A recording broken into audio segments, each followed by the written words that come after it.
Stu. Bjorn. Benny Boy. Phil. Natalie. Come on then, mate. Well, is that it? Then you're not even going to say my name. You were the last one. I mean, guess there's no need. There's no one else left in the pit. No one else left in the pit except for me.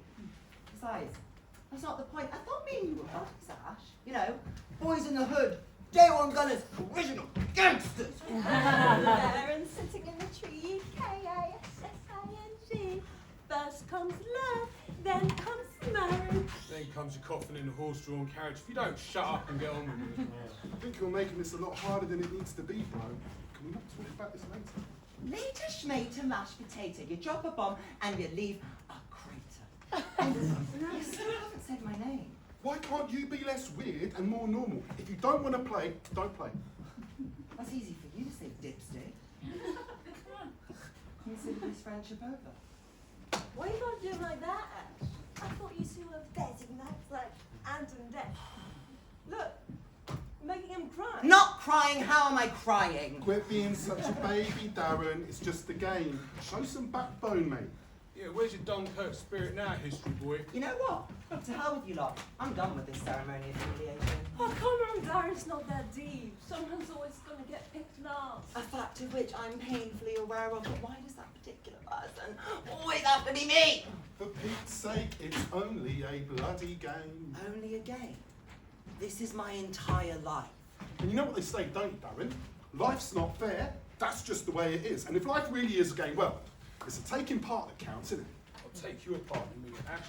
Boy, Darren, take it with a pinch of salt and stop being such a drama queen. You're eating into precious game time. I think you're eating into his precious runtime, if anything. Shall I go still the kettle on, or are we going to play some football? Cheers, Nat. Milk, 2 sugars, and leave the bag in. I mean, for God's sake, you picked Natalie before you picked me, and she's a girl. And exactly what the hell is that supposed to mean, Darren? You're not in our games lessons. You haven't been through the same rigorous training with Okay, Alan Shearer. I find it so rich coming from you. Why do you think I'm here? Do you think I like being stuck on the hard court twice a week with other girls playing netball? Pinned to the spot every time I get the ball in my hands, wearing one of the stupid skirts looking like a Cindy doll. What, you lot are out here on the field playing my favourite game? Well, I've got news for you, Darren. These after-lunch kickabouts are the closest thing I get to playing a decent bit of footy a week. So if it's not too much trouble, I'd appreciate if you could save your little rant for the debate society. More like masturbate society. Good one. The nerve on you, Darren. Believe it or not, I actually felt sorry for you there for a minute. Hovering around in anticipation, wincing in pain. Every time a name was called, just praying not to get picked last. Again, skulking around like a lost puppy. The look on your face, bro, you should have seen it. Reminded me of how I used to feel. Just trying to join one of these games in year 9. You don't know how privileged you are, just being able to play. No questions asked. I don't know, mate. You should probably look inside and find some inner peace or something like that. Or maybe you just need to practice more. Yeah, Malco. I beg your pardon, Lobster. You heard what I said, Malco. You're a dim-witted, mal-coordinated spanner with a spatial awareness of a dodo and a self-awareness of a donut.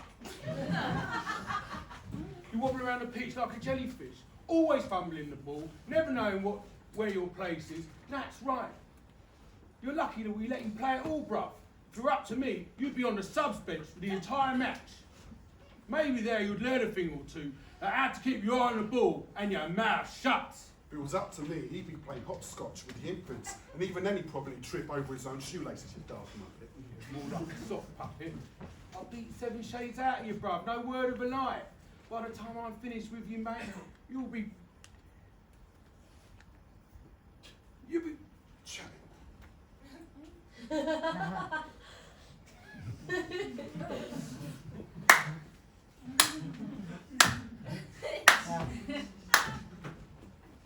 it's come to this then, has it? You'll be chatting all that breeze through a QWERTY keyboard and drinking all your meals through a straw. Yeah! Lobster and Ash, the cable channel comedy cartoon duo. Taking swipes at little old me. Because you got the support of the crowd for once. Fudge it!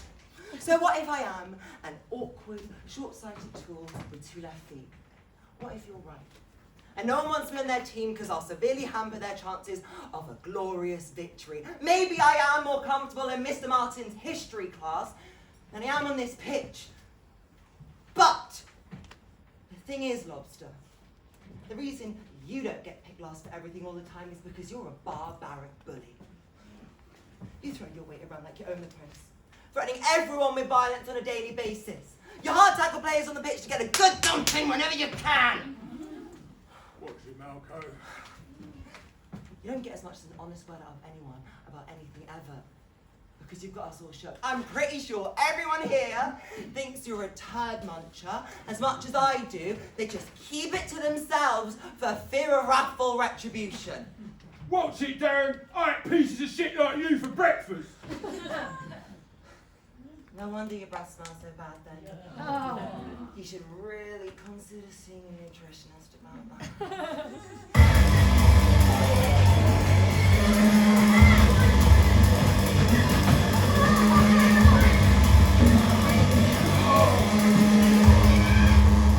Mercy!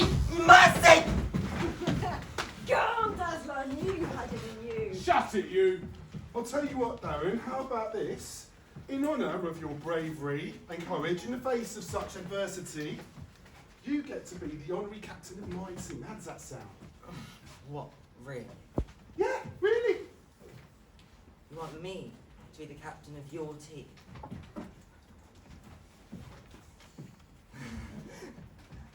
Amazeballs?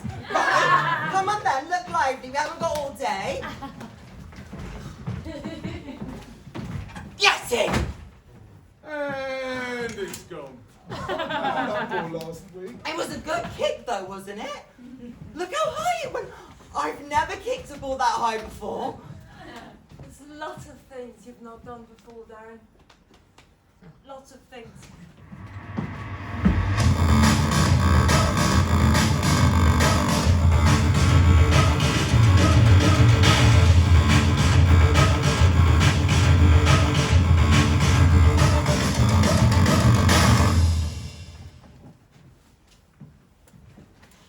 Ash, my main man. Good to see you, old boy. Prime Minister? How's that reshuffle coming along? Smoked out the last of those rats. Doing the best I can with the resources I have, Prime Minister, but any more smoke and they'll be calling in the fire brigade. Speaking of which, those cuts you're planning to make on the fire services are going down like a lead balloon with union bosses. Can't we just fire them too? No, Prime Minister. The good news is, however, you're still smashing it in the polls. People can't seem to get enough of your banter and bluster. Good chocolate pud. You've got that unbreakable Dunkirk spirit. People really feel like you're, one of the lads. Well, I suppose I've always had a good way with people. I like to call it the common touch. Indeed, Prime Minister. Indeed, Prime Minister. And this is the other thing. Indeed, Prime Minister. The bloody line. What I think today really is our big chance to Yeah. Okay. Indeed, Prime Minister. Well, I think today really is our big chance to bring it home for the blue team. Let's just remember to stay focused, shall we? Don't let anyone push your buttons. There's always some smart aleck with an axe to grind out there coming down with the sole purpose of, bloody buffling a few feathers. You can't let anyone throw a spanner in our work during this phase of our campaign. Don't worry about me, Ash. Cool as a cucumber. You got this one in the bag. Now let's go get him, shall we? Thanks to our collective national resolve, we are now on the brink of that fast, clear mission. Clear Turn the tide of woes in our favour and build back better British businesses. Prime Minister, Ash Licker, the Daily Snail. First of all, congratulations on your overwhelming majority in the House of Commons last week. Are there any plans to extend your reach, or do you feel that galvanising your base is the key to solidifying your majority? Good question, and thank you. Well, 6 of one and half dozen of the other. Whilst gaining traction in the new constituencies, we are delivering on our promise to the people who have supported us through the years by bolstering growth and making our economy flourish.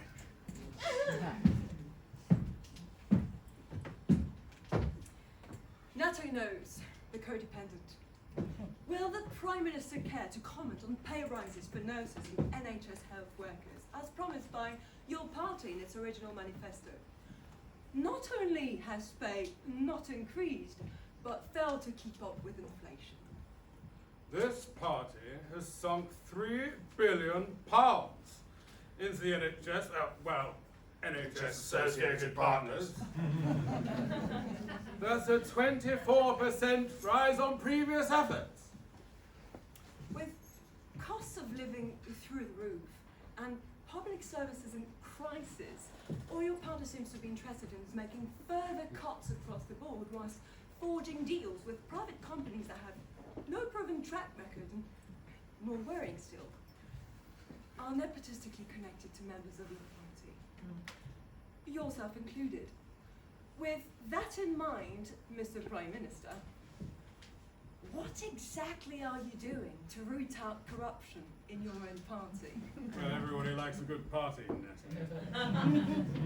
Peppa Pig, sausage rolls, footy on the telly, oversized cup of tea in a Sports Direct mug, milk and 2 sugars, don't forget, lads. Darren Gotcha, the BBC. Oh, bugger. Bear with me for a minute, Mr. Prime Minister, but if you could address the concerns of one of our viewers who does indeed question your character, your judgment, your integrity, and your willingness to tell the unvarnished truth bluntly, with no attempt to divert the attention away from the question at hand. Are you able to convince our viewer that you are not tempted or willing to lie to get out of a tight spot? No. I thank you, Darren, for your question. I hope the imaginary viewer, not imaginary viewer, I'm sure you have several viewers. When faced with hard times, we need to show resolve, backbone. We can't simply kick the ball out of the park just because we don't like the way the game is treating us. Prime Minister, is running the country a game to you? Well, not a game exactly. In light of recent allegations from members of the opposition and your own party, described by a Westminster insider for having, and I quote, the manners of a coked-up baboon, the charms of a venomous serpent. His tantrums are fierce and fiery. His competence is non-existent, and I wouldn't trust him to run a raffle, let alone the country. Do you feel, in fact, that maybe you are just winging it, and not, for want of a better phrase, fit for purpose? Venomous serpents! No. Baboons, bombers! No. I'll make you fit for purpose!